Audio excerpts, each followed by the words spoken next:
25 जून को 1975 को ये देश एक खौफनाक दौर से गुजरा था। हम उस आंदोलन के गवाह हैं। हमारी उम्र तब 18 साल थी और हमने 72 साल के बूढ़े के आह्वान पर अपनी जवानी कुर्बान की थी। इस देश में लोकतंत्र की हिफाजत के लिए, इस देश में न्यायपालिका पर बिठाए गए पहरे के खिलाफ, इस देश में प्रेस के गर्दन पर सेंसरशिप की जो तलवार लटकाई गई थी, उसके खिलाफ हम में से लाखों नौजवानों ने अपनी जवानियां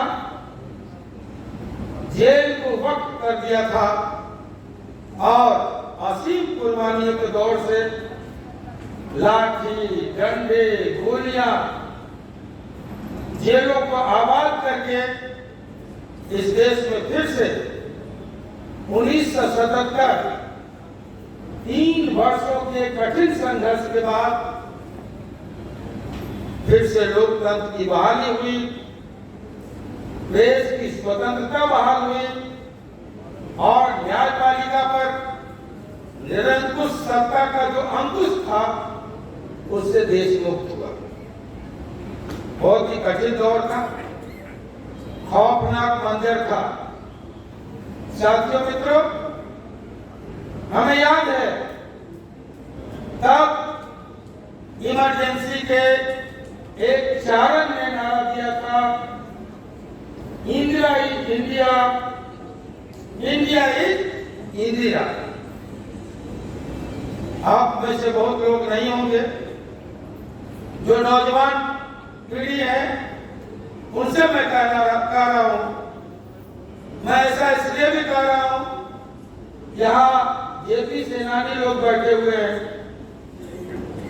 उनके कठिन तप, कठिन संघर्ष के बाद इस देश ने दूसरी आजादी का बिहान देखा। साथियों, मित्रों, कहने में आसान है, लेकिन जिन्होंने इमरजेंसी को भोगा है, उस कालखंड को जिया है, वही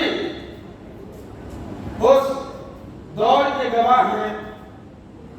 आप सब ने अपनी गुरुतर जिम्मेवारी का निर्वहन किया है इस देश के लिए, इसलिए आप तमाम जेपी सेनानियों को आनंद मोहन का सैल्यूट है, सलाम।